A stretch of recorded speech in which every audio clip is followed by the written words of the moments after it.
Hi there, I'm Tomas from Real Guitar School. Today you are going to learn the C7 chord.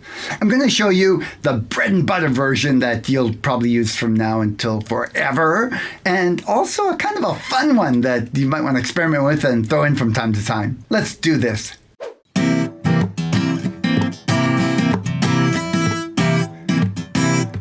The most used form of the C7 looks like a C chord.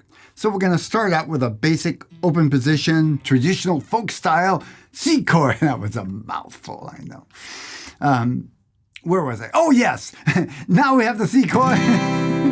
We're going to put the pinky down on the third string of the third fret. Let's see. 1, 2, 3. Got it. And you have a nice C7. It rings nice. And all the notes work as part of the chord, including that low E. Not the best bass note. I prefer the 5th string, but if you hit the low E, it still sounds fine. It's part of the chord. Now, let's go ahead and finger that one finger at a time. We're going to start with the 2nd string, 1st fret. Notice I've got my finger nice and curled because I want to leave that high string, the 1st string, open.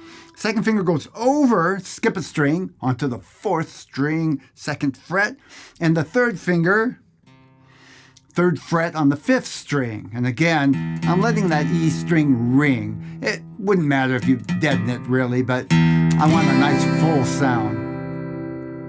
Now finally, we're going to take the pinky, we've got a nice folk style C chord, and put it on the 3rd fret of the 3rd string. Let's see. Yeah, it works. Now, like the C chord, this is one of those chords where you really do need to make sure your fingers are nice and curled, because if you flatten them out, they're likely to deaden some of the strings that you need to sound. So what I mean by that is the fingers come up and go down onto the fretboard. Go ahead and finger this with me one more time, quickly. 1st finger, 2nd string, 1st fret. 2nd finger, 4th string, 2nd fret. And onto the 5th string, 3rd fret with the 3rd finger. Now the pinky down, and you got a C7 chord. Now if you have to think out how to finger this chord, it's not going to be very useful. So you want to practice it in the very beginning, just getting to the chord quickly. Initially, one finger at a time is fine, but over time you want to start trying to get all the fingers down at one time. This is what you want to aim for. So let's start with a quick exercise. We're going to leave the left hand on your knee or just hanging down, and I'm going to count to 5, and you're going to reach it up and finger the chord. Here we go. 1, 2, 3, 4, 5. Okay, hope you got it. If not, go ahead and test yourself. Give yourself a time, 5 seconds, let's say, and get to the chord. Then you want to start tightening it up. In other words, you want to go faster than that. So once you get there, start bringing it down to 4. Let's try that. Go. 1, 2, 3, 4. Okay. And you want to get to where you can go 1.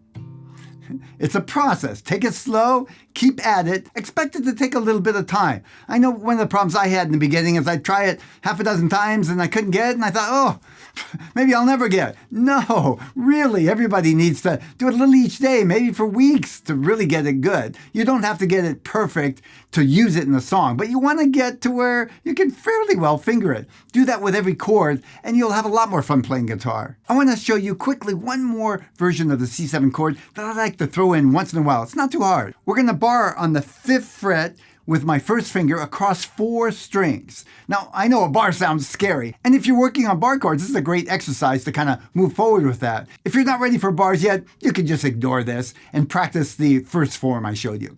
Now, once you've barred, you put your 2nd finger down on the 1st string, 1 fret up. That's the 6th fret. Listen.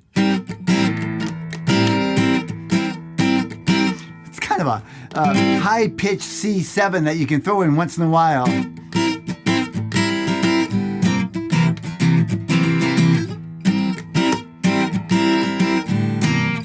Let's try that one more time.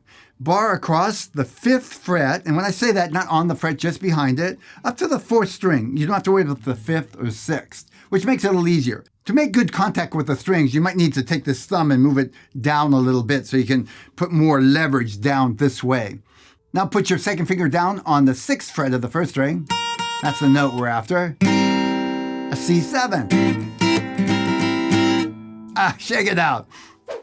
So that's it for today's lesson. This is day 18 of my 30 Days of Guitar Coaching series. A few days ago, I released a video with a great exercise on how to practice these 7 chords. I'd recommend you find that and learn that exercise. It's one thing to know the fingering of a chord, but to really use it and have fun with it, you need to kind of make it your own, and that's what that exercise is about. Can you think of another video that you'd like to see me make as part of this 30-day series? There's still time. Leave me a comment and let me know. Bye for now.